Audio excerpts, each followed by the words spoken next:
All right, what is going on, everyone, and welcome back to the Mets Weekly Podcast as we are live at this very moment on YouTube and on X to recap the Mets versus Reds series, as well as all the latest news and rumors in New York Mets land. But before we get into that, I want to remind everyone to subscribe to the Mets Weekly YouTube channel for new episodes of our show that are recorded live after every single series of regular season games. For those of you watching or listening on playback, you want to join the conversation in the future, make sure to turn on those post notifications to know when we go live. For those of you in the live chat right now, we love reading your comments, your questions, your concerns, all that great stuff.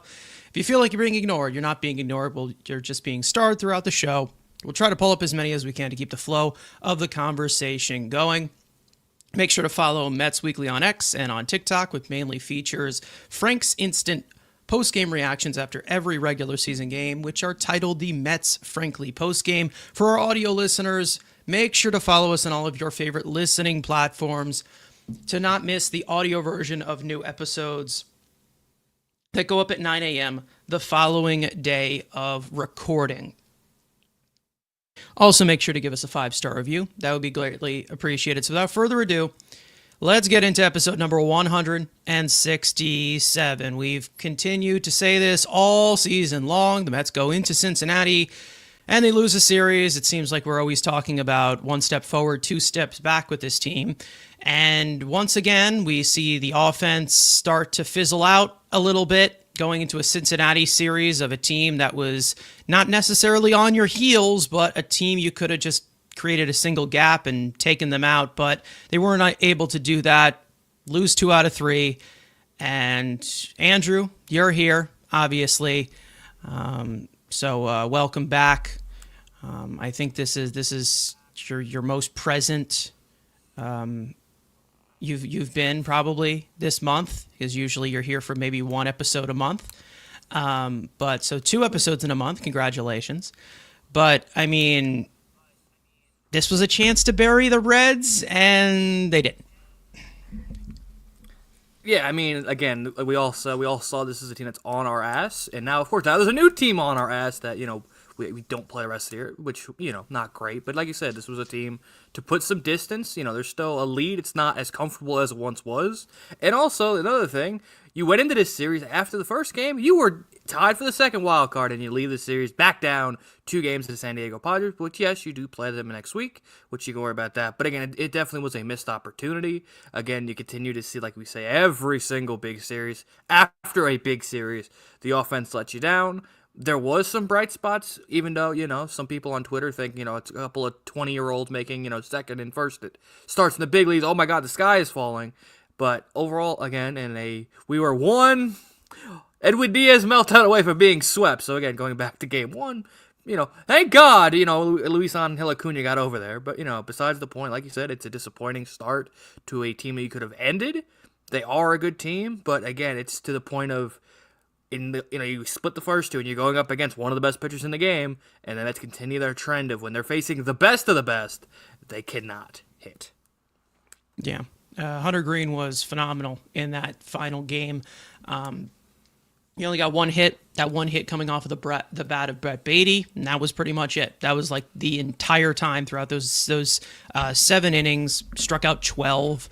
It was insane. The second game, kind of more of the same. Somebody like Brady Singer, you probably should be beating up on, but they weren't able to do that.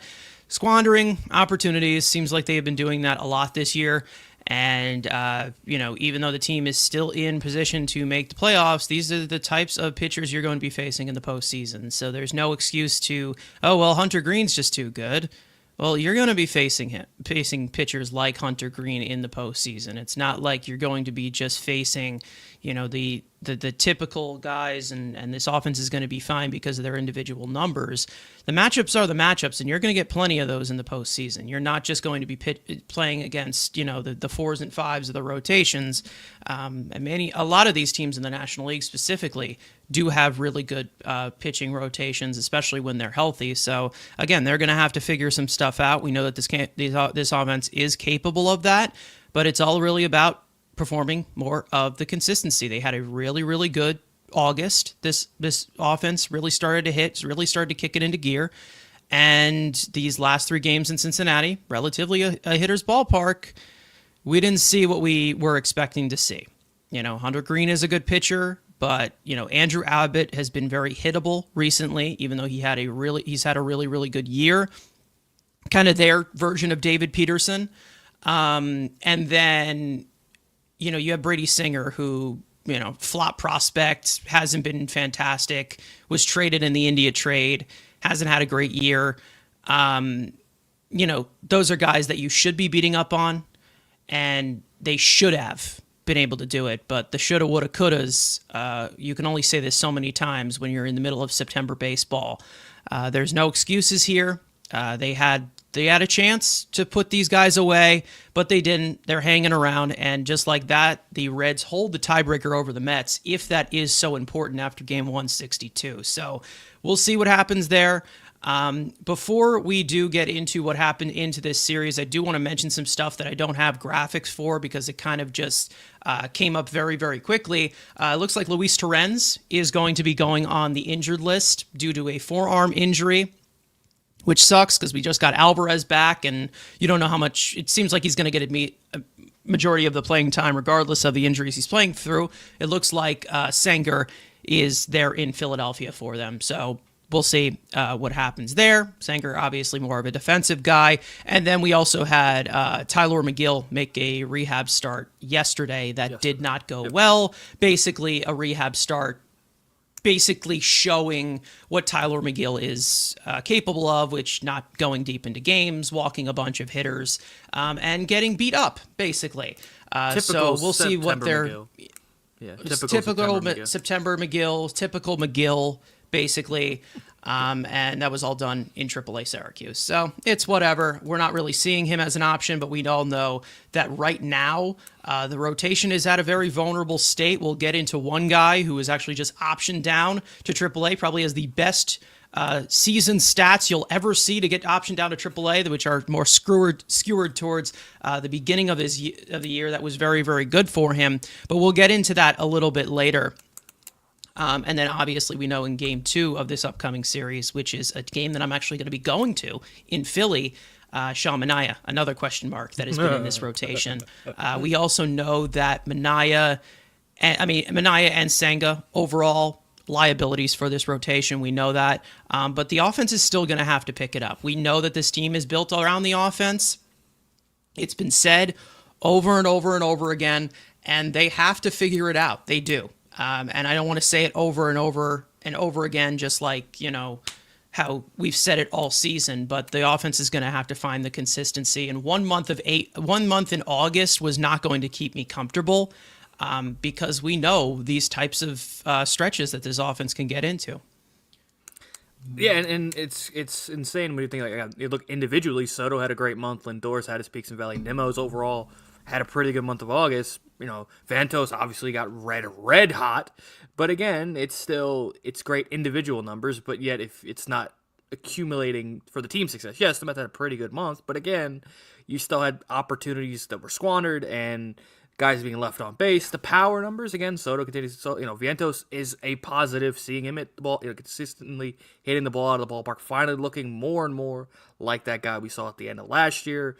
Lindor has been red hot as well. Had a pretty good series overall. Didn't like him, getting thrown out at third. Just, in a close game, which we'll get into that detailing a little bit later. But again, it's even with the results getting better, statistically, you're still seeing those constant flaws where, like, okay, we feel good about the, we could, again, go in the Phillies series, like, hey, we whooped their ass, we scored a bunch of runs, and then you see this type of series, and again, it's Brady Singer, and again, I could give you Hunter Green, but like we said, you want to go where you want to go, you're going to have to beat Yoshinobu Yamamoto, you're going to have to beat, the Brewers' factory of pitchers. You're gonna have to go face the team we're gonna face tonight. And we're getting all 4 of their best pitchers in this series. Yeah. So I get it. There's a different tier where it's like I think Hunter Green is close to that top tier 1, but you're gonna have to start beating some tier 1 guys if you want to go to the playoffs. Again, we've seen them beat up guys like Logan Webb. We've seen them beat up Yuri Perez, and we've seen obviously the Phillies guys, which are good pitchers. But again, they're not those top guys. And if you want to get to the place, you're going to, let's say you're facing the Tigers, you got to go through Skubal. You got to go through, if you're facing that Brewers, facing Freddie Peralta, who's owned you, like, you're going to have to beat these good guys. And this team is built on this offense and great hitting. We make, it's a slogan, but it's a saying, great pitching beats great hitting. But eventually you got, there has to be some consistency against good teams, not just good pitchers, not just beating up. Oh, we went in the Brewers, then we beat up on Quinn Priester and Quintana, but then we let Freddie Peralta eat you or Woodruff eat you. Like it's not going to happen in the postseason. Those guys that are in the back half of rotations are going to be on bullpens or not even on playoff rosters. Yeah, it just basically just continues to be the question every single time. It's like, what offense is going to show up tonight? That's what really bothers me, and it still bothers me. And no matter how hot they were in August, I know that there is a floor that is not great, and it shouldn't be that type of floor, especially with the amount of talent in this lineup. But they're just going to have to perform, and it seems like a lot of the decision making was full on display in this Cincinnati series. They just were not great. They didn't seem like they were looking to wake up at all, even after a solid series they had in Detroit. But it's really, really hard to just sit here and, feel comfortable with 19 games to go. And you're going into a playoff race where you're going to be playing some of these teams that are ahead of you, especially the Phillies coming up. And you have San Diego, who swept you in their house. So and the again, Rangers are red hot. The Rangers are red hot too. So it's not going to be just complete smooth sailing, and I'm really hoping that this team just completely doesn't lose focus the way that we've seen them do a lot this year, and that's kind of just shown with these types of streaks they've been going with. Matt saying that Carson's going to be dodging Philly cheesesteaks at CBP. Yeah, probably. I'm going into enemy territory, so hopefully I make it back safe. But if you see my skeletal remains hosting the show next time, you'll know what happened. Anyways, we will go to, obviously, this series, what happened in Cincinnati, which it seemed like started off very exciting and then kind of just tampered off for those last two games. But let's get into everything that went on in the field in Cincinnati. Game one. David Peterson would make the start. He was better, but still not sharp. He pitched into the sixth inning, surrendered a leadoff hit and a one-out walk, and get pulled for Ryan Stanek, who would work around a walk of his own with 2 strikeouts to end the frame and close the book on Peterson. 5 1/3 innings pitched, 6 hits, 4 earned runs, 1 walk, 4 strikeouts on 91 pitches. The Mets would jump out in front in the first inning after a leadoff walk to Francisco Lindor, a single by Juan Soto. Mark Vientos would get the Mets on the board with a RBI swinging bunt infield single. Juan Soto would end up stealing third to set up a sacrifice fly for Brandon Nimmo, who would get robbed of that would come on a incredible home run robbery by Red center fielder TJ Friedel. And Starling Marte would add on with an RBI bloop single, putting a 3 spot for the Mets in the opening inning. In the third, Mark Vientos would remain hot with his 16th home run of the year, making it 4-0 Mets. In the fourth, following a 2-out double by Francisco Lindor, Juan Soto would trade places with him for an RBI double to give the Mets a 5-1 lead. After Peterson's exit, the Mets lead would be cut to 5-4, and the bullpen would get to work. Brooks Raley would toss a 1-2-3 inning with 2 strikeouts. Tyler Rogers would work around a leadoff single to keep the Reds off the board with a strikeout in the 8th. And in the 9th, Edwin Diaz would give us the biggest heart attack in recent history, allowing a leadoff single, walking back-to-back hitters to load the bases with nobody out. He'd strike out Noelvi Marte and then proceed to change his shoes due to the spikes breaking and affecting his landing foot. And with new sneakers, he'd freeze Ellie De La Cruz for the second out, and Galvin Lux would roll one over to the right side past a diving Alonso. Luis Angel Acuna would scoop it up. Edwin Diaz would cover first base, slaying the Demons from Atlanta to get the final out and finish one of the greatest Houdini acts you will ever witness, securing Game 1 in Cincinnati 5-4. Game 2, Jonah Tong would make his second MLB start, and he'd get roughed up a little bit, surrendering 3 home runs for the only 3 hits that he would surrender in the first few innings, but he would still provide some length, ending his day with 6 innings pitched, 3 hits, 4 earned runs, 4 walks, 6 strikeouts on 96 pitches, down 2-0 in the third. The Mets would chip away with back-to-back walks to Cedric Mullins and Francisco Lindor, and an infield single by Juan Soto to load the bases. Brandon Nimmo would get the Mets on the board with a sacrifice fly. The Mets offense would be silenced until the 7th inning, where pinch hitter Jared Young would launch his 4th home run of the year to get the Mets within 2.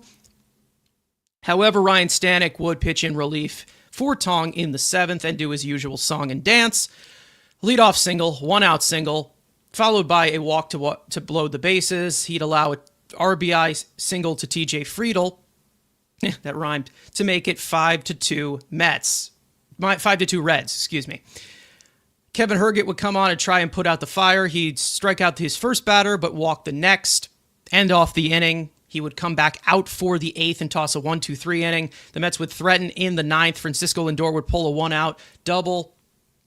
Juan Soto would single to make it 1st and 3rd, and Lindor would score on a wild pitch to make it a 3-run game, but Emilio Pagan would strike out Nimmo and Alonso to end the game, evening up the series in Cincinnati in Game 2, 6-3. Game 3, Brandon Sproat would make his major league debut. More on that later. He was solid through 6 innings pitched, but Red starter Hunter Green would outshine him, holding the Mets to just 1 hit over 7 innings. That 1 hit would come off the bat of Brett Beatty, his 16th home run of the year, to open the scoring in the 3rd. Reed Garrett would come in relief for Sproat in the 7th, just activated off the injured list before the game, and he would work around a 1-out single to toss a scoreless inning with a strikeout. Tyler Rogers would get the 8th and toss a 1-2-3 inning with a strikeout. Down 3-1 in the 9th, the Mets would rally. Juan Soto would blast his 38th home run of the year, a solo shot to get the Mets within 1. Pete Alonso would follow him by reaching on a throwing error by Elly De La Cruz. Brandon Nimmo would single to make it 1st and 3rd, but Starling Marte would saw his bat off and ground into a double play to end the game as the Mets fall short in the series finale and drop 2 out of 3 to Cincinnati in Game 3. 3-2. The Mets are now 76-67 on the season, 7 games behind the Phillies for first place in the National League East, and holding a 4-game lead on the Reds and the Giants for the final wild card spot with 19 games remaining. So, obviously, a series loss. Like we said, they had a chance to bury this Reds team with possibly a sweep, maybe even 2 out of 3. They couldn't do either of those. And it ended up just being a series of the Mets maybe going toe-to-toe with them, but they were hanging around, couldn't finish off the job. Offense seemed to be as lethargic as we've seen for a majority of this season, a little bit more before their August stretch. And, obviously the offense, we know what they are capable of, but we also know that they're capable of not coming through. We already have seen this team, I don't know what it is, they're 0-58 this year when they are behind in the 9th inning. They have not had a single 9th inning comeback. They are the only team in Major League Baseball without a 9th inning comeback, which is insane given the 2024 team that you looked at how they were winning games and how they were pulling things out of their ass. But it's a complete opposite this year. Other than that, offense disappointing. Like we said, we'll get into one of the youngsters who made their debut. But Andrew, some takeaways, obviously. Disappointing. A waste away series. Let's just say that in Cincinnati.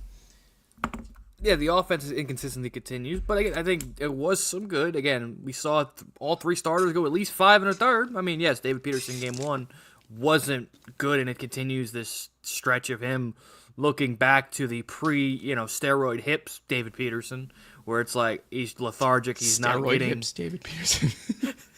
where he's not, attacking guys. Like he's looking back, like he's afraid to go after guys. This was not ever since that surgery. He's been that kind of bulldog where it's like, I don't care, I'm getting you out. You're seeing him, nibble and not be that guy like we saw at least most of the season. So that's again continues that bad stretch. Obviously, Jonah Tong makes his 2nd big league start, and in a great American ballpark, he gives up 4 hits. I mean, you take that in 6 innings.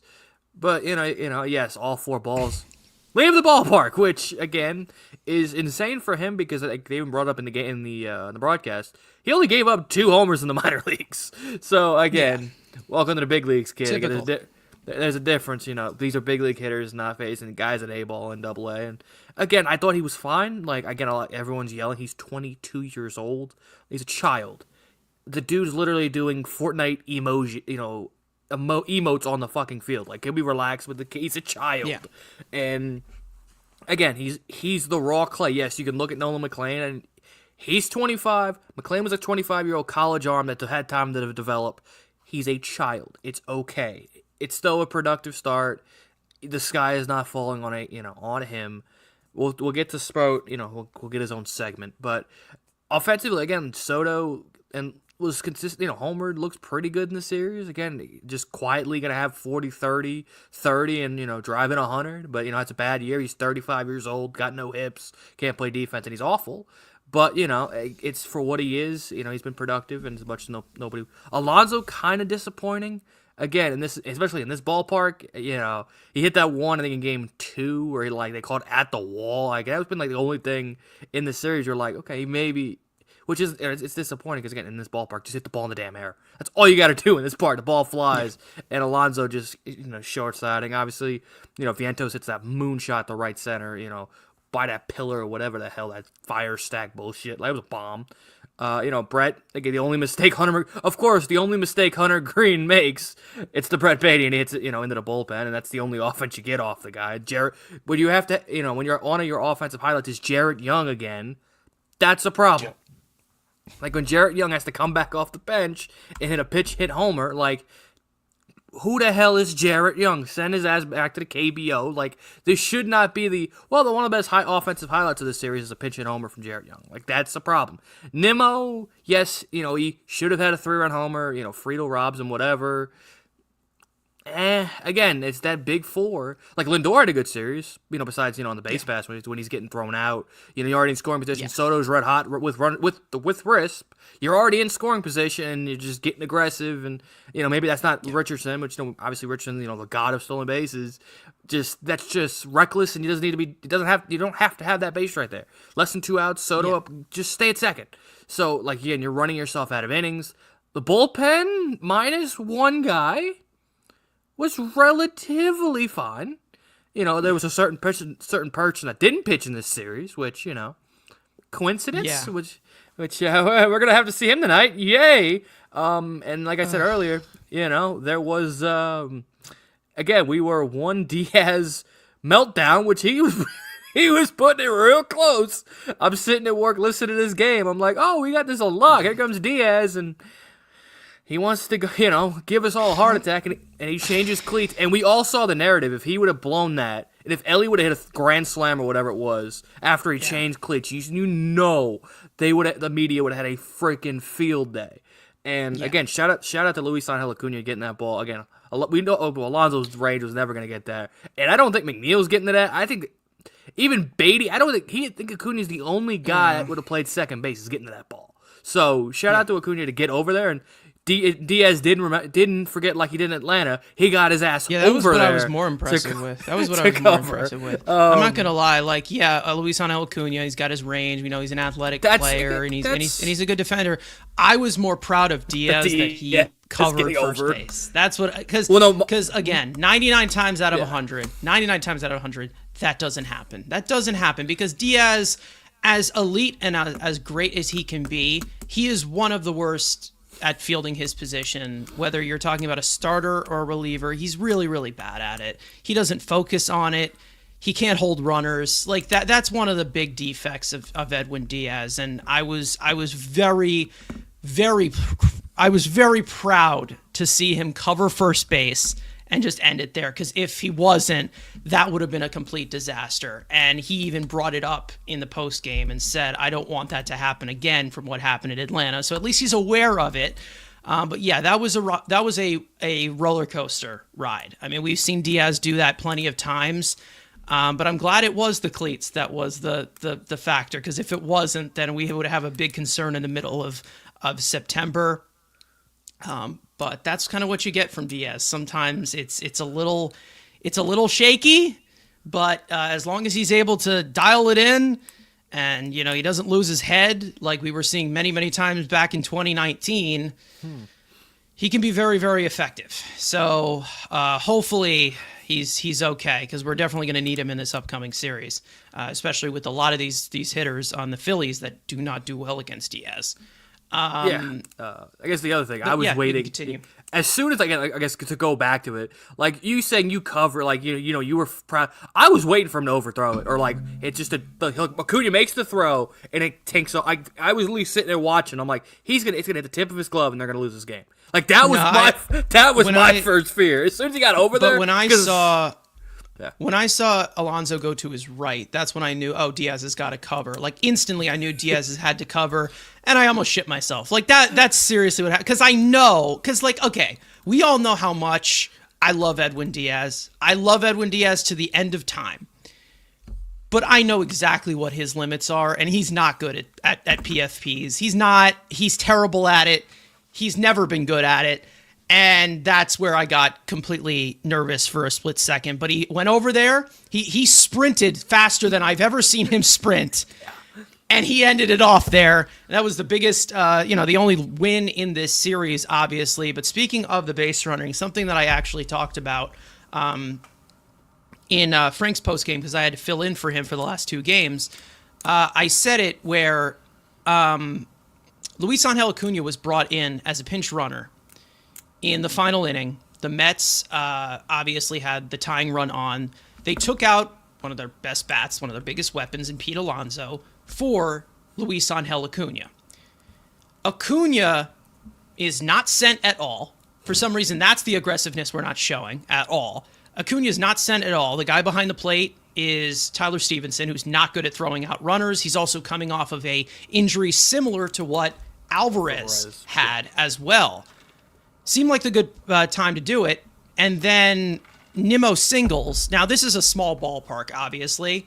Yeah. But I'm not saying that Acuna would have scored, but why are we not sending him? You took out one of your biggest hitters, one of your biggest weapons, even though, he really didn't hit that much in this series, but you took out one of your best hitters, down a run, so if you tie the game, he's out of the game completely. So you better get that run in. They don't get the run in. You could have just done the same thing with Alonso going to second on a Nimmo base hit. Yep. That just doesn't make any sense to me. They should have sent him. I don't understand that. If you bring in a guy for his legs, use his legs. Use his legs. I don't know if that's Anton Richardson. I don't know if that is Carlos Mendoza. It's probably Eric Chavez. But anyway, it's all his fault. But again, like that's just, I don't know. It seemed like there was an opportunity there that they should have done it. And they didn't. I don't know. I feel like the aggressiveness was a little inconsistent. And then, of course, Lindor in this series as well, getting caught stealing third and caught stealing second. I mean, yes, they've been great at it all year, but you're not going to get away with it every single time. And I think that there's really something that needs to be said about, maybe there is an adjustment that needs to be made with that on the base paths. And I love the aggressive base stealing. But I've already talked about it so many times. Stop sliding head first and don't be stupid. That's all I ask. Stop sliding head first. We've seen guys slide head first way too many times, and it's driving me nuts. It's not because it's not because it's not because of the injury that Alvarez had because of it. It's because it's dumb. Like, it's dumb. But there's no reason to slide head first. In Little League, you are taught to slide feet first. There's a reason why. I mean, some Little Leagues.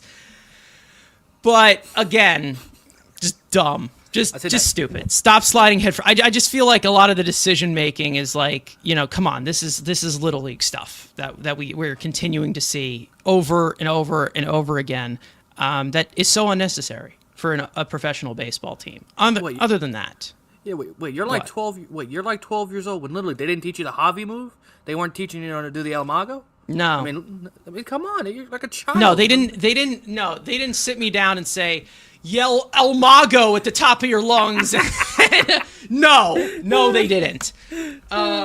Yeah, sliding head first, dumb, stupid. There's a reason why not many people do it. It's because it's dumb. Anyways, other than that, some other takeaways. One crucial thing that I think went a little bit unnoticed here: Reed Garrett came back, and we've seen Reed Garrett come off the injured list many times before and start to be a little bit more sharp again. So hopefully, these last few weeks of the season, he's sharp again. He got his reset or whatever he needs. He's back from his burnout or whatever. I don't know if he was just like, hotboxing his minivan or something, but he's burnt.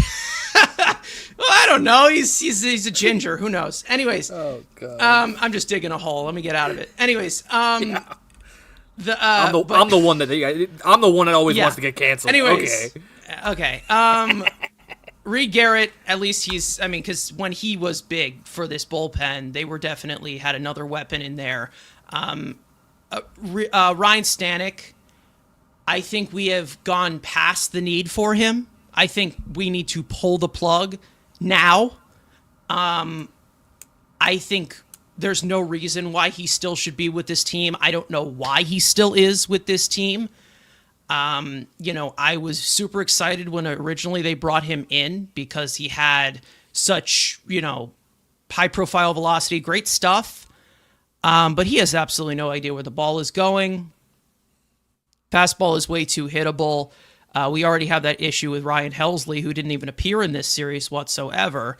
So, again, I don't know what the hell he's still doing here. I really don't. I don't know what Dylan Ross is still doing in AAA. I know that Dylan Ross has his own walk problem, but Ryan Stanek is a disaster. He's a disaster waiting to come. And I knew that by the time, they were down 4-3 when they brought in Stanek. I was like, yeah, okay, well, this gap is going to be bigger. Or what was it, 4-2 or whatever? This gap's going to be bigger. He's going to make it worse. I don't understand I really don't understand the trust that they have in Ryan Stanek at this point. It seems like every single time, 99 times out of 100, this guy's imploding. Yeah, and like you said, you can't have two of these guys on the roster. Like you said, No. You've already have this with Helsley, and Helsley at least had the track record of being elite.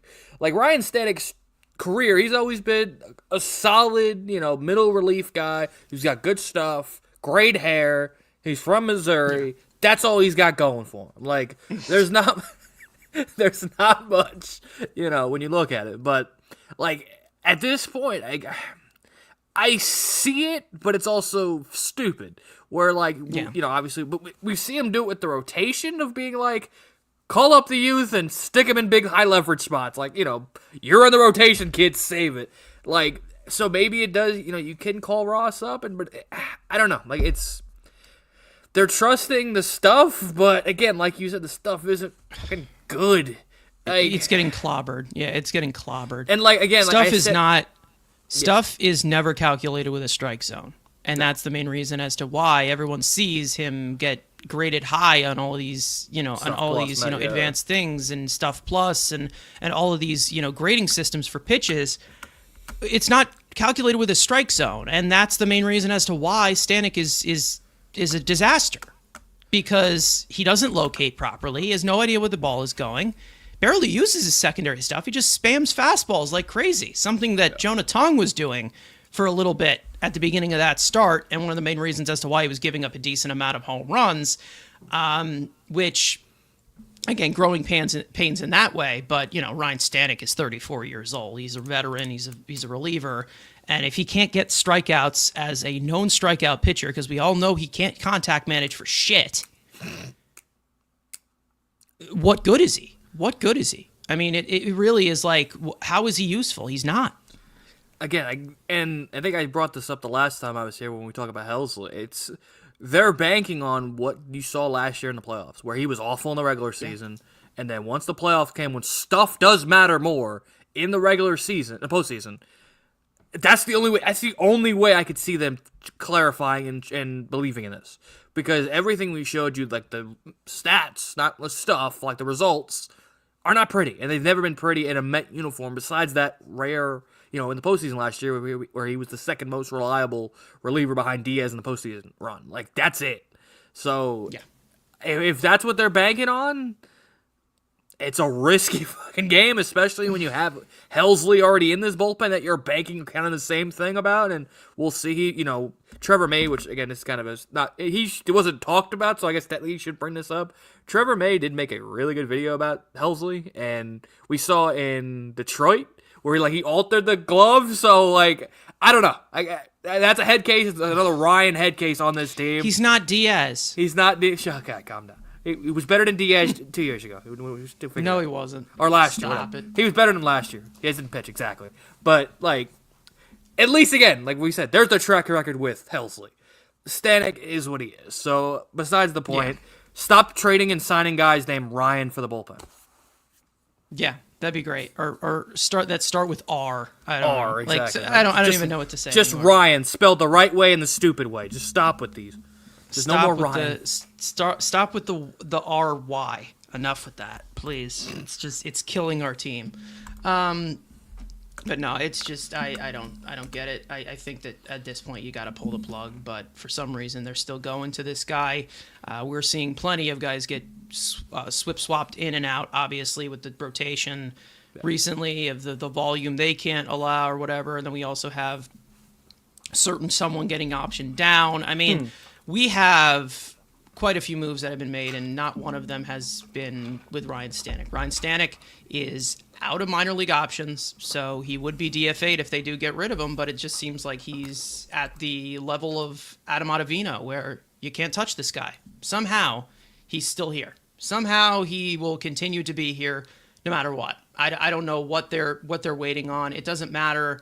To me, it doesn't matter if the stuff is so good. It's like if he continues to fail over and over and over again, I don't know how many times you can bank on this going through, because the majority of the time it's not. Luck can go both ways or things can go both ways, but it's not. Like all year he's been an automatic run coming across. Like that's really been it. That's what he's done all year. And we know that the talent is there, but execution matters. They can't be banking on so much. To be honest, with all the rookies up here in the starting rotation taking on a big role to probably save them right now. I mean, Dylan Ross, give him the call. I mean, you might as well. I mean, you've done it 3 times already with these young guys. So what's a fourth, especially in the bullpen? I don't know. Anyways. Other stuff in this series, obviously, like we said, Juan Soto continuing to contribute. He's looked a lot better recently.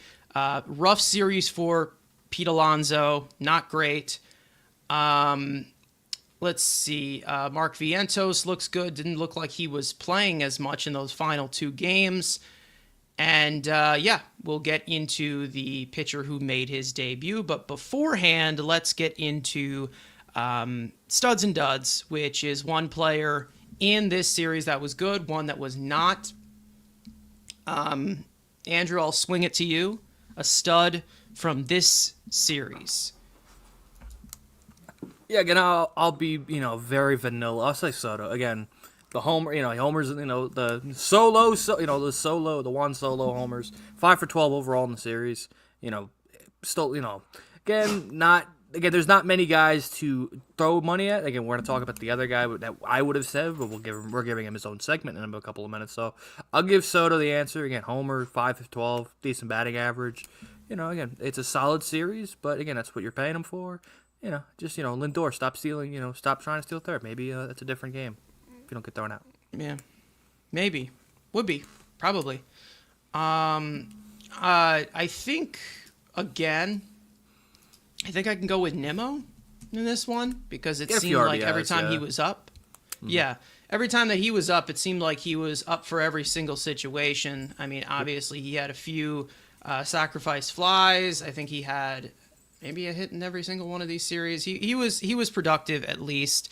It seemed like he was doing that, but Lindor is another guy you can put there in that category.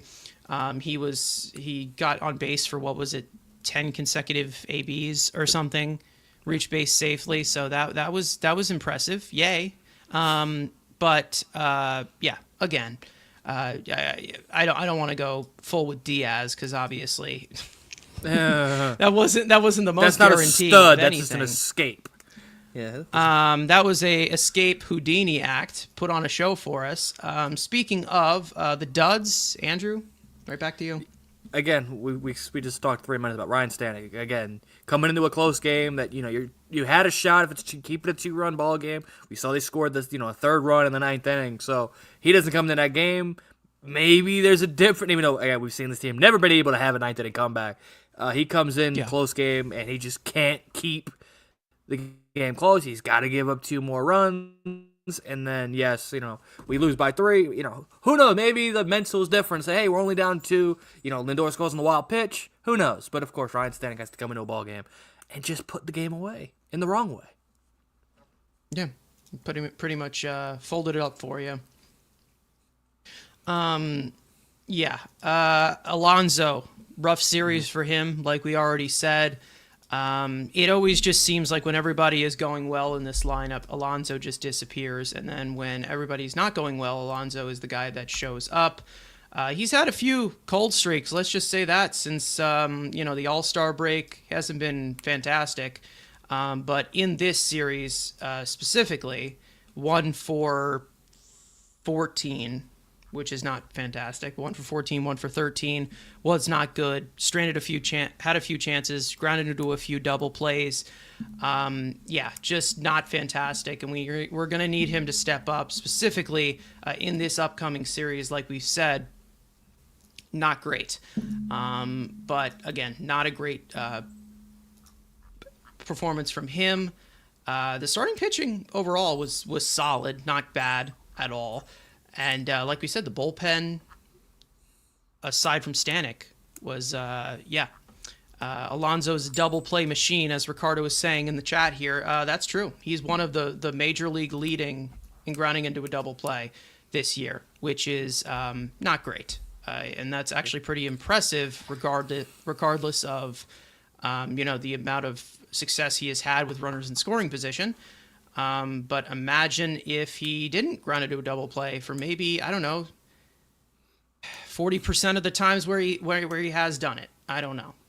He probably would be doing a lot more. But again, we know what Pete Alonso is capable of. He gets on his hot streaks. He gets on his cold streaks. It happens. But overall, he turns in a good year as one of the top run producers on this team. But not a great series from him at all. Let's just say that. I'm trying to see how many it is. Grounded. Yeah, he's 23 this year. That's a career high. 23 last year was 14. Soto's right there with him. Isn't he like a top 22? So you're top 2 guys. Soto grounds into a lot of double plays too, but recently he hasn't done it as much. So cool. I think they're both. It's all about what you've done for me lately. Yeah, I think they're both top 5 in the league in double plays, which is not a great. Yeah. Good. Yeah. Stop hitting the ball on the ground. Let the bottom have the line to do that. Yeah. So he has 16 grounded into 16 double plays. Okay. Yeah, 16 double plays. So not fantastic, but we know that Juan Soto tends to hit the ball on the ground when he's not doing well. We saw a lot of that at the beginning of the season, one of the main reasons as to why he was underperforming. But just lift the ball, like you just said, especially in this ballpark that they were playing in Cincinnati. It's a freaking air tunnel, so they weren't able to do it. And they all seemed to come in big spots. Absolutely. We also had a big spot with Marte grounding a double play too, which maybe if Marte was 5 years younger, he probably would have beat that out, but was not able to. That's just kind of how he is right now. That's the lower half. I saw a lot of Mets fans going after him. I saw a lot of Mets fans going after Marte for not hustling. I just feel like that's as fast as he can run now. Yeah. I really do. I really believe so. And maybe some people might be into denial with that, but his lower half is nearly gone. There's a reason why he is DHing regularly now. So again, you get what you can get from Marte, but I'm not completely gonna go crazy off something that I already knew. I mean, that's basically how I see it. Anyways, speaking of some individual performances, let's get into Brandon Sproat, who made his major league debut yesterday in the series finale of in Cincinnati. Now, Sproat is now the third of the youngsters to get called up over this last month to make a start. And obviously, he started off the season struggling a lot. Then he made some adjustments, started tinkering with some stuff. Some pitch sequencing was a little bit different, and he had for the last 12 starts in AAA. He was definitely starting to kick it into gear. He had a sub 2.5 earned run average. He was getting going.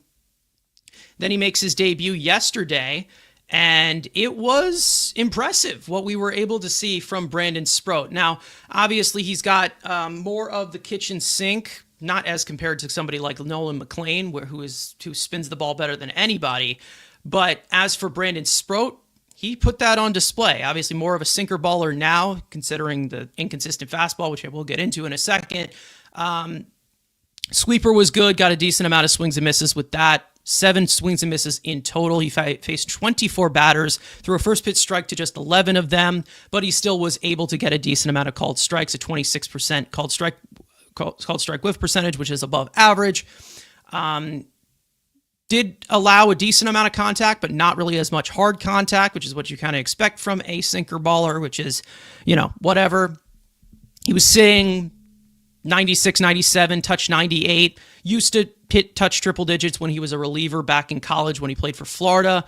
But obviously he is a starter now. We'll see how that consistency continues. And he held Cincinnati to no hits through the first 5 1/3 innings pitched before surrendering a single to Norvali Marte. 5 hard hits in 13 batted ball events, which again, that would be a 38.4% hard hit rate, which again, that's a very small sample, but a really impressive appearance. He obviously ran out a little bit of gas towards the end there in the 6th inning. Got up to 88 pitches.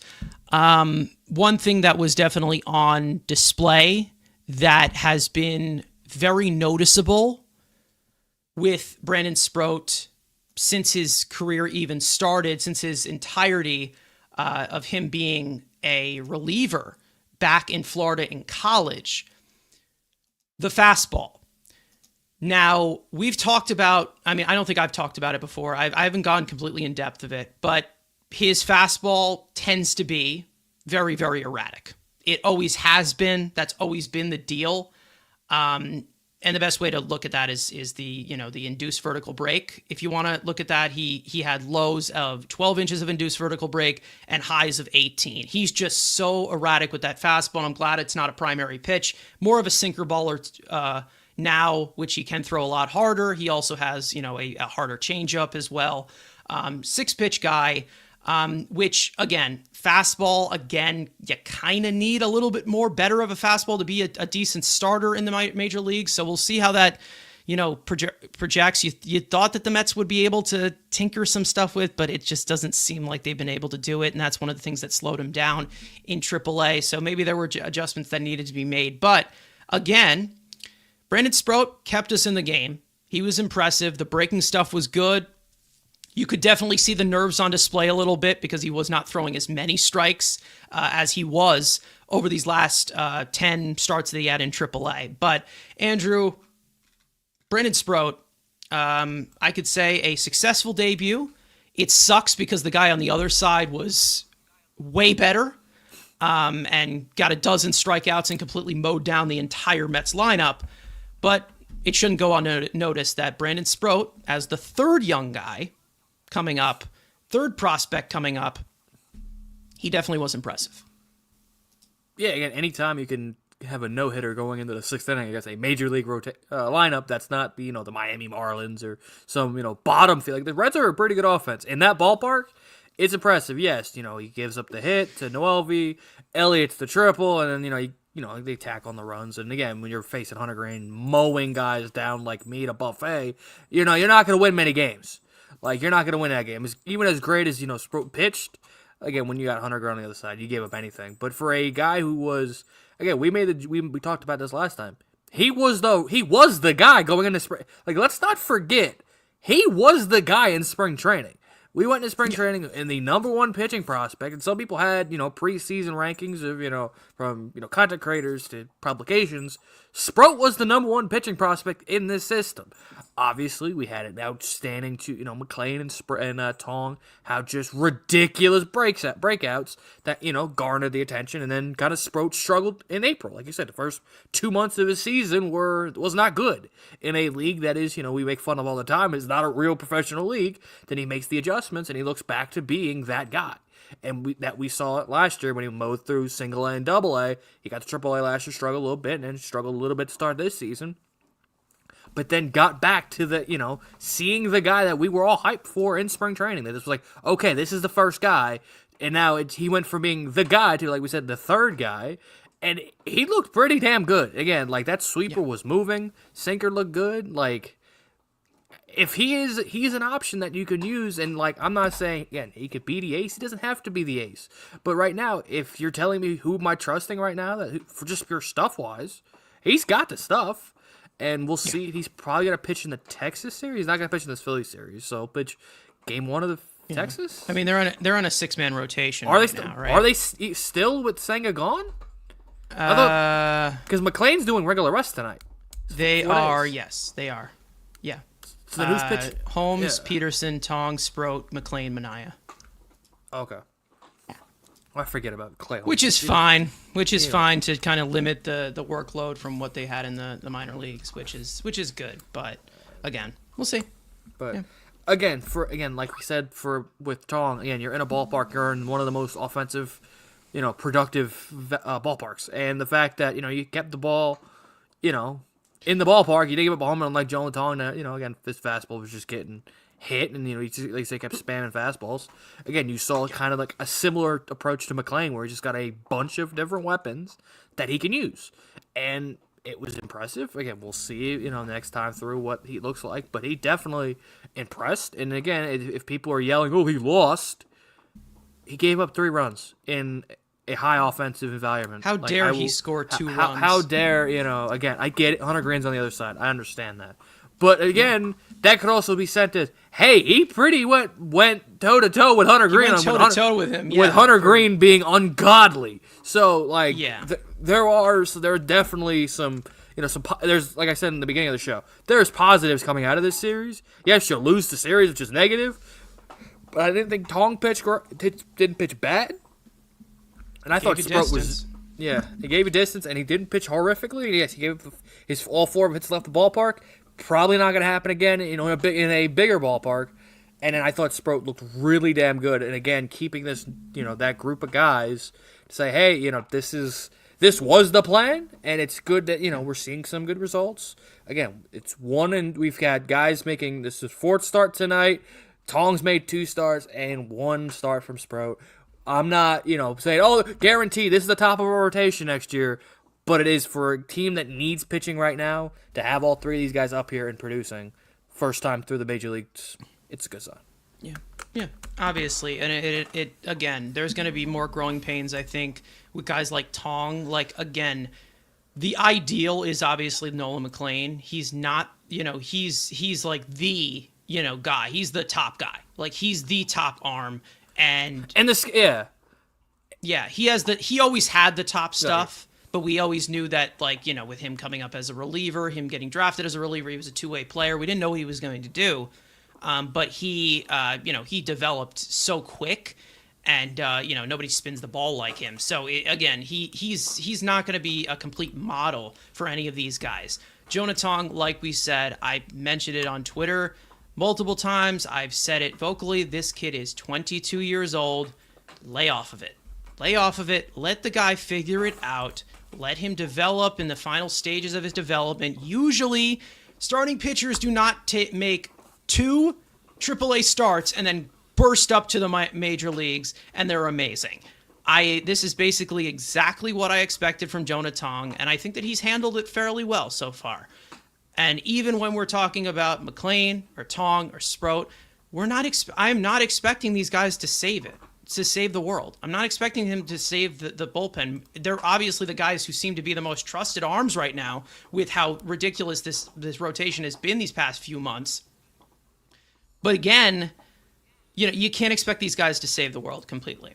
It looks like from, some of the underlying stuff from Sproat in his debut, which is something that I don't take very seriously because it's just one start and you have like kind of the nerve factor in there. Obviously it looked like, he had a decent amount of trouble throwing strikes, which again, everyone can lose their control. But again, there's nerves there. There's nerves in the debut. It's all really about what he does in the second start. So we'll see what happens there. The walks are the walks. But they're both of them, every single start by a Sproat, McLean, or Tong, they've all been great. They've all been solid outings for young guys. That's basically it. And that's really that's really a good thing. It really is a good thing to see that because again, you got to develop your own pitching. That's the factor. Paying for pitching is it's a different game now. So again, things like that, it was good. Sproat, I don't expect to be an ace, to be honest. I think that with how his stuff has kind of developed throughout the minor leagues, I feel like this is probably, at best what you're going to get. But I do see him as maybe a future starting pitcher 3 or 4 like that I could see. I could see that. But we'll see what happens there. I'm not putting any of them on the Wheaties box. I'm not calling them any heroes, even though Nolan McLean's been fantastic. These guys are, they're rookies. You can't rely on that to happen. It's basically sending a message right now of like, okay, yeah, the starting pitching has struggled a lot, and they've been one of the main reasons why we're not winning any games. But it's also sending a message too that I think a lot of people aren't talking about. It's sending a message from David Stearns to this team. It's like, offense, step up, offense. Do what you are being paid to do. Don't worry about, the pitching not going deep into this or deep that. We'll worry about that and we'll piece that together. Offense, step up. Give us the 6 to 7 runs a game that we know you're capable of, and we know that you are getting paid to give. But other than that, solid debut from Sproat. He was good.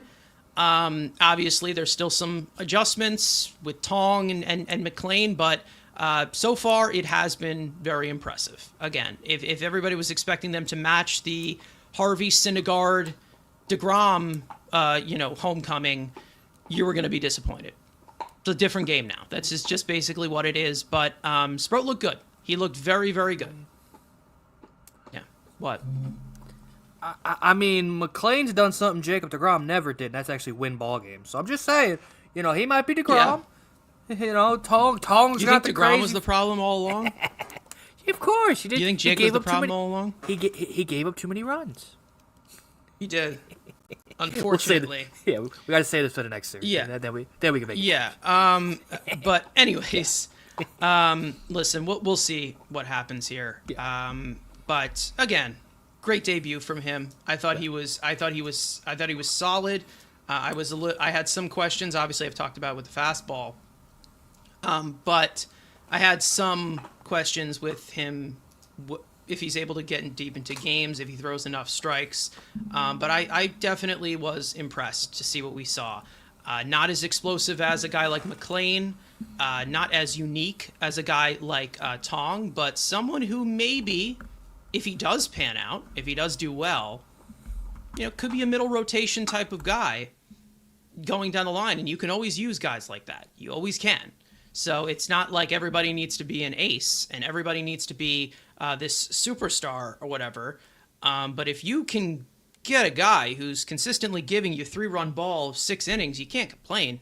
You can't. I mean, you can't complain. That puts you in a position to win the game. It all really has to do with the offense. And was this the plan all along with David Stearns? I don't know. It's a big balls risk to rely on rookies to carry you through the promised land. But this is what they have right now. I mean, if everybody isn't pleased with anything the rookies are doing and they're not doing anything similar to Matt Harvey, Syndergaard, or DeGrom, blame Kodai Senga, blame Shamanaya for not being half of what they were at their best. And speaking of Kodai Senga, let's actually get into him. Another piece of this rotation, which I don't know if it comes to a shock as anyone. It's been talked about over this past week. Kodai Senga has been optioned down to AAA Syracuse. And as for some of the details that we got of transferred spirits, get it, the ghost thing. Anyways, the Mets have optioned Kodai Senga to AAA Syracuse. For those of you who have not realized or not, he will be in AAA probably for the next few weeks. Now, per Carlos Mendoza on Friday, he said obviously he is going to be in a more controlled environment where he's not in the spotlight. The plan is to go and throw a couple of bullpens before we put him in a game. So we're looking at potentially a game next weekend. We got to get him back in sync, his lower half, his upper body, just everything.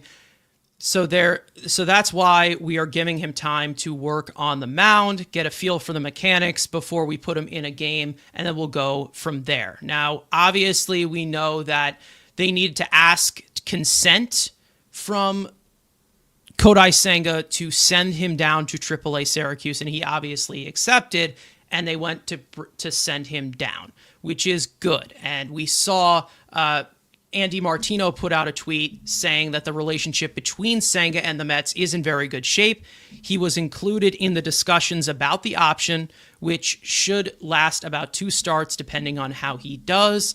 Per league sources, he felt respected by the process and consented without issue. So that's from Andy Martino on X, if you want to trust him or not. But we all know that Senga has been struggling since coming back from the injured list, almost a 6 earned run average, not leaving guys on base the way that he was beforehand, which wasn't sustainable, but it's been to different levels. This is over his last 9 starts. He hasn't even pitched 40 innings in that span. The home runs have gone up as well. It has just been not a good stretch for Kodai Senga.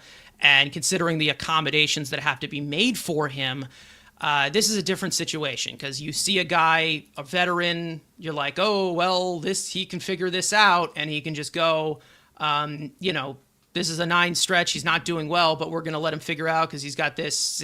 It's a different situation with a guy like Kodai Senga, like we said. Extra day of rest is needed. There's different stuff that also involve here. Andrew, we've already discussed about Senga. We've touched on it on the show, I think a few weeks ago, about, Senga and the future going forward. I want to kind of shift that to the side, obviously, because there is a conversation we have to have about Senga going forward. I think that it's very, very obvious that, there is some question going forward as to what is going to happen with Kodai Senga these next 2 years that he's locked down in this contract. However, they optioned him down to AAA. I think it's easy to say that this was the right move for him, and hopefully he gets this right. We know that when we've seen him right, he's been good. He hasn't been right recently, so hopefully this is a lot better.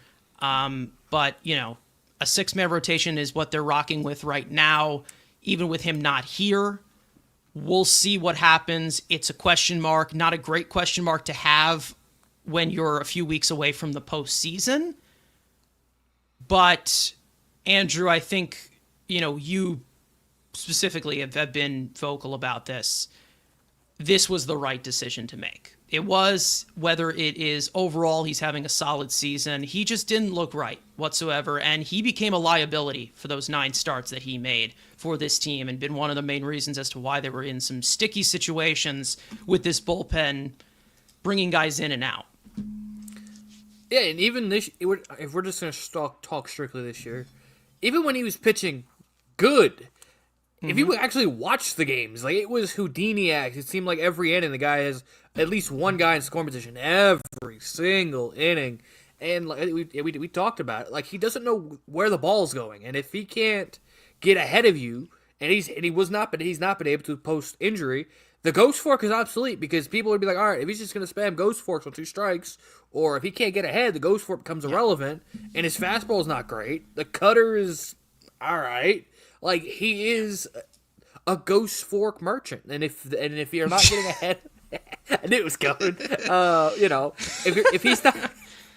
If he can't get ahead of you, because again he has the ghost fork is great, it has great movement, but if hitters are realizing, all right, if he can't get ahead of me, I know if the ghost work comes, just take it because he's got no idea where it's going. Like, that's a problem. And I appreciate it. Actually, the respect levels have gone up where it's like, he's making big league money. Like, this is like, now he's making chump change for starting pitching and making $15 million. Like, this is a guy, top 2 in Rookie of the Year's rookie year. You know, this is a veteran. And to just say, you know what? All right, I'm okay with going down and getting right. Because we've seen Matt Harvey, you know, bad pitchers with, you know, have had some success that, you know, no, I'm not going to the minor leagues. You know, like, most guys I'm take too this good for this. Yeah. Exactly. It takes it as disrespect, but he's also not a normal person. Like, we've seen from how he acts. He has to have the 6-man. He has to pitch once in a week. He won't push himself. Like, he's very, not fragile isn't the word, but he's frugal.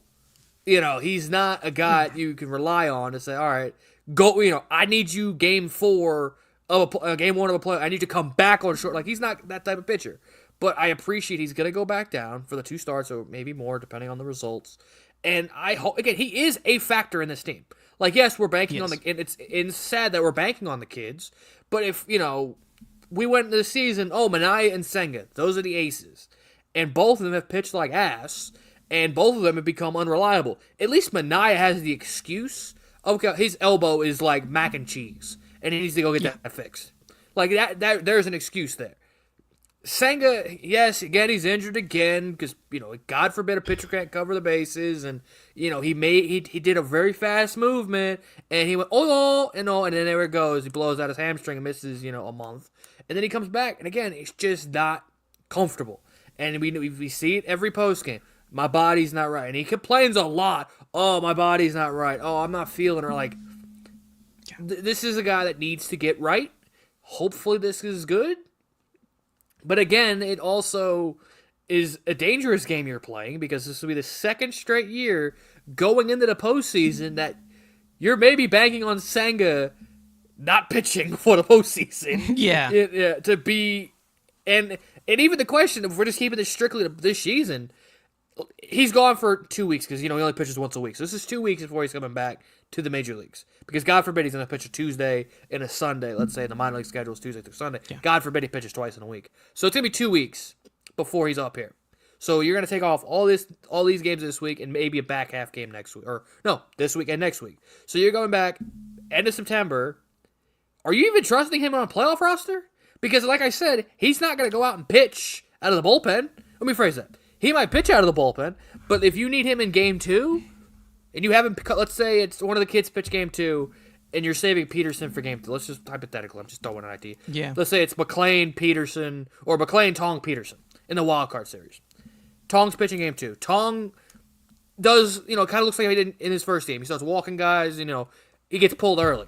You have Senga come in, and you have him, let's say, eat some innings, like in the Hageman role. Yeah. He ain't pitching in the next series until like game 3. Because there was no way in hell how he's always, I gotta pitch once a week. Oh, my body's not right. There's no confidence to say, okay, go, you're pitching game 1. Oh, we need you in wild card game. David Peterson only gave us 5. We need to bridge it to Diaz. He's not going to be using that spot. So there's a conversation, even if he does get right, is he even on the playoff roster? Because of how unreliable he is. Like, there is that conversation that needs to be had that, like, yes, he's important, but he's only important in a specific role that he does when he has everything going his way.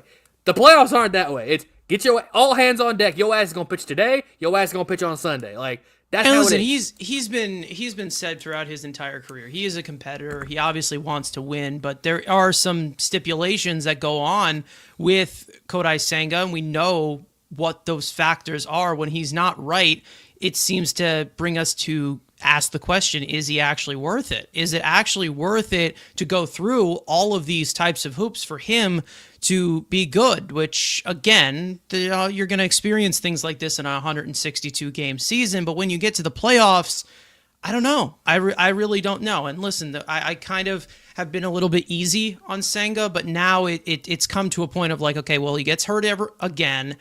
Then we don't see him going deep into games. We see this inconsistency, and he hasn't been the same guy since that 2023 season that he had, where he finished, 3rd or 2nd in Rookie of the Year? 2nd in Rookie of the Year. Lost season last year. It's like this is starting to run up a tab of like, this is basically what Senga is. This is probably just what he is. He's not dependable whatsoever. He can have the stuff of an ace. He can have the makeup of an ace, but is he an actual legitimate ace? I don't think so. I don't think he is. And I'm not saying it's like, oh, well, this guy's my ace instead of this guy. I'm not trying to compare it because, again, Senga's a completely different situation, but I don't know. I really don't know how to feel about Kodai Senga. There really should not be that much unsure, let's just say, with him. And like you said, even before that stretch that he had, a lot of base runners, lots of them. And he was doing a lot of these, Houdini acts, like we said, and he was struggling to, go deep into the game as well. I mean, he had one 7-inning performance against the A's in April. I mean, that's what he had. We didn't really see that many high strikeout numbers from him. He had, 8.6 Ks per 9 or whatever. It wasn't very, very high. We know that the walks were still a factor there. So it was a house of cards situation for him where his stuff just has not been that great. And again, one of his best pitches, again, that ghost fork, which is so effective for him. If they're going to just sit fastball against him, you're never going to get to 2 strikes. And it seems like every single time when he gets to 2 strikes, he's running a full count and walking them. And that's what we've been seeing that, extends innings, and he's not going deep into games. It just has not been able to happen, and he just has not been dependable whatsoever. We got some breaking news. Breaking news. What happened?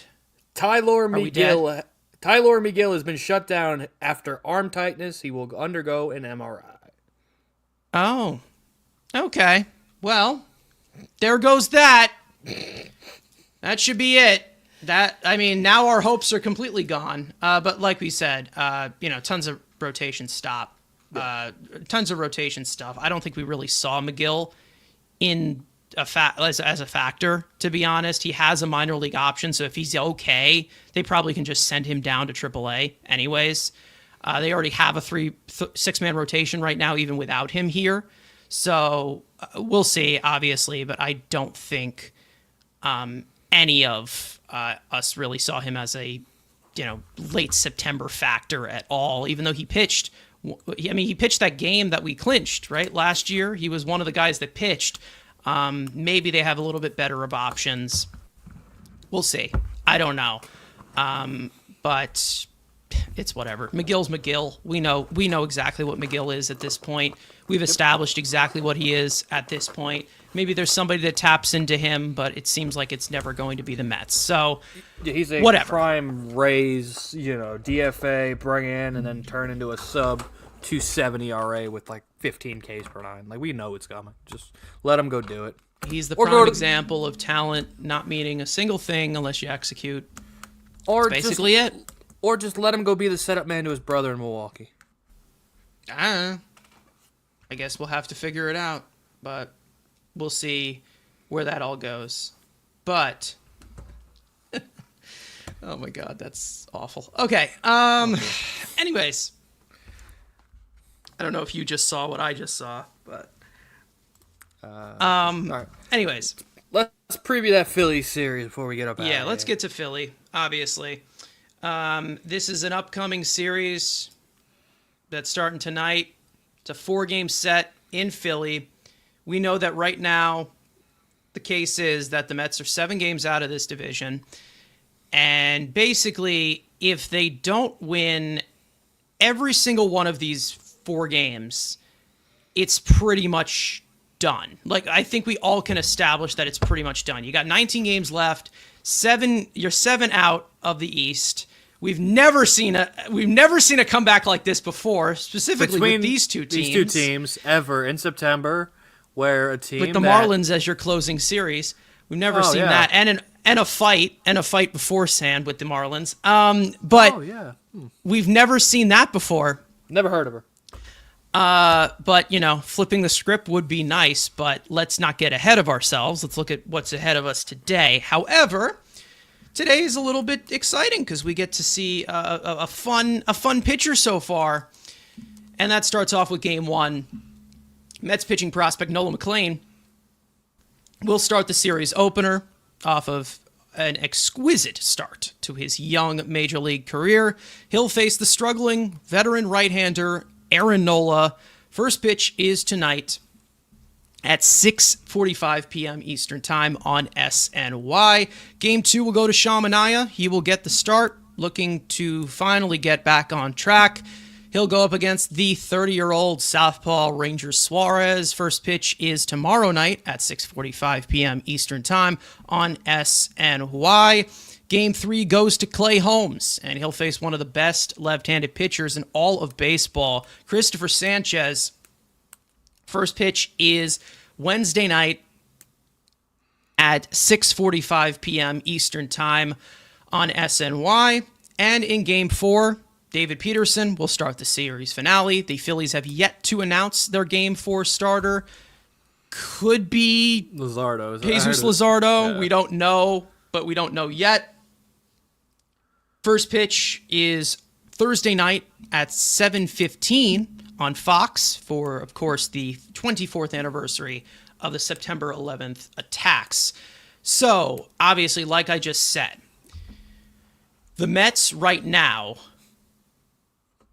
7 games out of the division.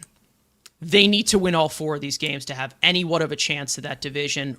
It still is out of their reach no matter what, because they've squandered plenty of opportunities. One of these series that we just talked about in Cincinnati this week, where they basically squandered an opportunity there. So a lot is going to have to go their way in these last 19 games for them to win that division. I'm not counting on it. Could we mirror 2007? Maybe. Anything is possible. However, I'm not going to bank on it happening whatsoever. You take it game by game.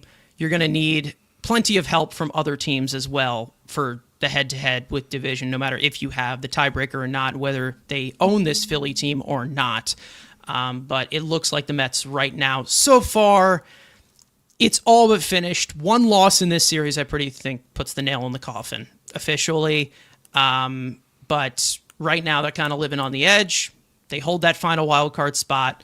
All you got to do, of course, is just get in, but they're still going to need to play some good baseball, and that starts with this 4-game set in Philadelphia. I'm actually going to be going to the second game tomorrow, like I said earlier on in the show. I'll get to see Sean Manaea. I'm going to cheer him on to hopefully he can get through 5 innings. That would be awesome. I'm going to go to CBP for the first time in my life, so that should be fun. I'll cross that one off the list. But as for tonight, Noel McLean, obviously this is a key game right here. One of your top pitchers. I guess he's the best pitcher in this staff right now, even after making, 3 or 4 starts right now. So, again, this is a Phillies team that is missing its left side of the infield going into this series. Trey Turner and Alec Boehm were both placed on the injured list, so we'll probably see a little bit more of their short bench. Yeah, a little Weston bit more. Weston Wilson. Yeah, you'll see some substitutes that are not as great, even though Alec Boehm has been Alec Boehm. But again, they're playing a little bit shorthanded, obviously, in their lineup, but you are going to be facing their best, the best of their best. Obviously, Aaron Nola has struggled a lot this year. It seems like he's starting to slow down a little bit, not throwing the best stuff anymore. But we know that Suarez and Christopher Sanchez, who the Mets have actually had some really good matchups against, they are definitely going to be some of those key games. Who knows what the starter is going to be in Game 4? Could it be Luzardo? Could it be Taijuan Walker? I don't know. Could it be who's that the kid that they brought Andrew up? Max Lazar. Max Lazar. Could Abel. be Painter. Abel's in Minnesota. Yeah. Oh yeah, Abel's in Minnesota. Never mind. So it could be any one of those guys. You never know. But again, throughout this series, we know that the Mets have done well against them, especially at Citi Field. It's a house of horrors now for Philly, but you are going into Philly. It is going to be loud. It is going to be obnoxious. We know it for a fact. These games probably would be a little bit more meaning and probably would have a little bit more if it wasn't a 7-game separation between these two teams, but we know that, again, this is a Phillies team that you're going to have to beat. And if they don't, it's going to be a tough sell. Let's just say that. I'm hoping that they take 3 out of 4 here because they've done well against done well against Philly. Obviously, we all have the fantasy of them taking all 4, but I don't know. I don't know if that's going to end up happening. Like we said, Amondo Sosa will probably get a lot of playing time. You'll see a decent amount of Weston Wilson as well, with Trey Turner and Alec Boehm out as well. We know that Trey Turner is having a good season, but again, whatever. So that's kind of a loss to their lineup, but he doesn't really intimidate me at all. Sorry. JT Realmuto in a down season. We know how dangerous Bryce Harper is. Kyle Schwarber. And he's leading off. Like, they put Harper back He in is leading off. I don't. He is. I mean, sure. Yeah. I mean, Schwarber, a dangerous bat, always is. He's been, a little bit quiet against us recently, but we all know that he can go out with a bang at any point. And then Castellanos has been slipping out of playing time with them. They got Harrison Bader, who homered off of Helsley last series. But yeah, I mean, Yohan Duran, still one of the best closers in all of baseball, even though they beat him last time at Citi Field. Matt Strom, still really, really good. There's plenty of stuff. I don't know That's it in that bullpen. Yeah, those there's two plenty guys. of factors. We've talked about this Phillies team plenty of times. The Mets have done well against them, but they're still going to have to complete the job. So, Andrew, what are you looking at for this series going forward? 4-game set. This is getting to the end here. 19 games left. Starts tonight. Yeah, I may be one of the. I guess I've seen a few. I don't give a shit about the division anymore. Like, you sweep them, sure. I mean, just win games. Like, I don't really care. Like, you got to work. I'm more focused on San Diego than I am the Phillies. Like, I'm sorry. Like, I would love. There ain't nobody more petty than me. That anytime the Mets whoop on the Phillies, I run to Broads and I run to NBC Philadelphia. So there'd be no more enjoyment than watching us again sweep them. But 1, it's a 4-game series. 2, you're getting all of their aces, even though you do own Aaron Nola, and he's having a horrific year, and you have great success against Nola, so that should be fine. It's the only guy that Sanchez they've beaten up a little bit. Obviously, the last start at home. So I mean, they're good. They're great pitchers. You got to be able to beat them. What are you getting out, like, which is something I did see a couple people talk about, like, you could have had McClain pitch yesterday and have Sproat debut, where it's like, you're going to see them, and, like, would you really want to let them see McClain I saw some stuff again? about that. Like, that, I mean, yes, the person who said it is an idiot, but the take isn't, a horrible one, where it's like, do you really want to show them again? Especially, there's a world, well, probably not, because the Dodgers look like they're going to be the 3 seed, and the Phillies and the Brewers are going to have the top 2 seeds. But again, most likely, if you beat the Dodgers, if the playoffs ended today, you play the Dodgers, you beat them, you're playing Philly. So do you really want to show McClain again to Philadelphia again, and then that'd be the 3rd time if he did match up in the postseason? There is that. I think it's just more like balls to the wall. We got to win as many games. I mean, I understand. And again, I'm okay with it, but again, like, there is kind of like, okay, he ate their ass the first time. Yeah. Is it gonna happen again? Probably not. And now you're seeing, yeah. And again, this is a test for him. Say, hey, game 1 in hell, have fun. Like, again, I've been there. Like, it's been pretty well known that I used to go to that place a lot when I was a younger boy, when I was a little baby, a little child, and I felt that abuse as a child. Now you see it as okay, this is going to be hell on earth. How does he respond? And especially, you carved up the lineup. Now you got a weaker lineup, because now there's, obviously you can hate Trey Turner as much as possible, but Trey is one of the better, at least this year, in the National League in hits. He's been one of the better hitters in the National League. Yeah. Boehm is, who cares? Like, it's Alec Boehm. He's a league average hitter. He's just right-handed Brett Beatty. Like, he's fine, but, Beatty's a better defender. But, again, he's just a fine major leaguer that you have. He's easily replaceable if you want to get an upgrade. He's just what he is. But those 2 guys are 2 starters out of their lineup. Yeah. And we see Castellanos get fade out. Like, Bader's been okay with them. Obviously, he had the homer with Helsley had a good series against the Tigers, but overall he hasn't really done much else with Philly. Kepler fine, and Marsh and the corners, they're going to be there.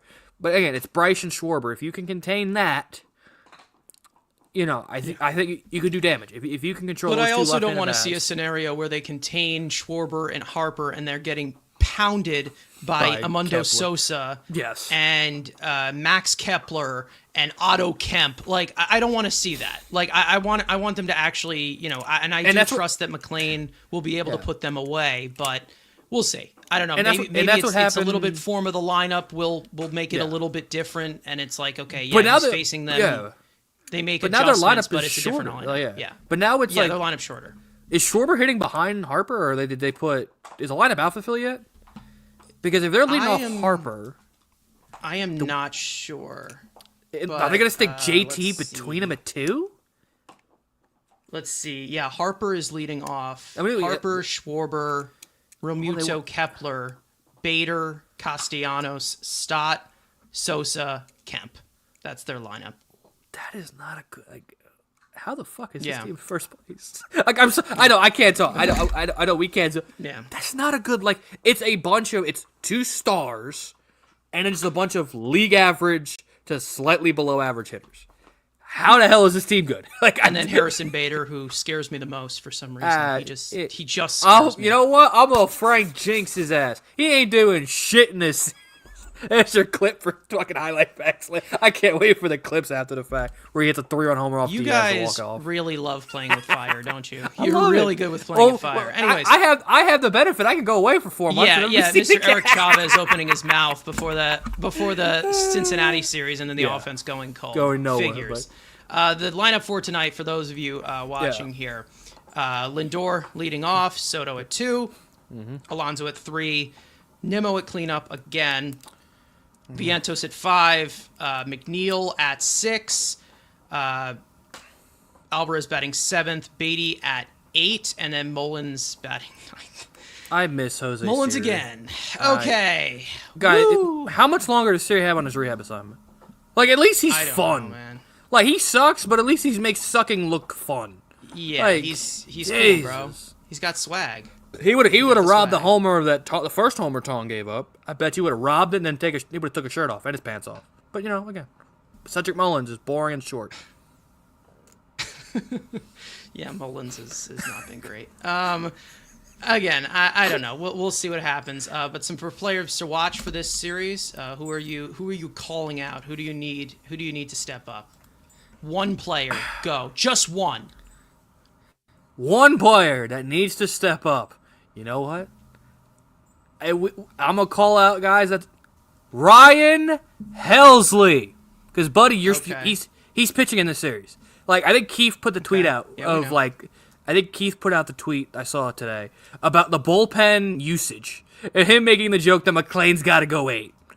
Ryan Helsley is going to be used in this series. And it's not going to be used at a 6. He's going to have to pitch in a big spot in this bandbox. He's altered the delivery. Again, Trevor May brought it up. We saw it in the tape. He has altered the delivery to maybe help with the tip. What are you going to do? Everybody's doubting you. Everybody's calling you dumpster fire. What are you going to do? We brought you in to do this for this series. They got the guy everyone's clamoring for, even though it would have probably cost one of the guys pitching in the rotation right now and a little guy named Jet Williams. Ryan Helsley, what are you going to do, brother? There you go. There's some entertainment for you. He's just going to lay down because he's not as good as Diaz. That's just it. Mark Vientos. Yeah, looking at Mark Vientos a little bit. And then also Pete Alonso needs a bounce back series. And then also as well, I'm also going to look to Starling Marte, even though he is not in the series, not in the lineup today. He does have a good career against the Phillies, has always killed the Phillies, so maybe he's somebody who does contribute. He also could use a bounce back as well after a rough series that he had in Cincinnati. He wasn't great in Detroit either. So obviously, some things to look out for. We know at this point, what the stipulations are at hand. We know that the division is at this current moment out of reach, but still possible. So we'll see what happens. Play it game to game. This is a team that they've done very well against in the past. So keep it going. That would be very awesome. So we're going to cut it short here at 90 minutes because, we all know how it is as of right now, what the deal is, and what the main factor going into this series is with 19 games left. We're going to end it off here. Thank you guys so much for watching. Hope you enjoyed the conversation. For those of you watching or listening on playback, you want to join the conversation live in the future, make sure to turn on those post notifications. Subscribe to the Mets Weekly YouTube channel. Make sure to follow Mets Weekly on X and on TikTok. Follow all of us individually. And of course, off to Philly we go. Like we said, for 4 games set, it is getting to crunch time, middle of September baseball. Let's go Mets, and we will see you guys next time.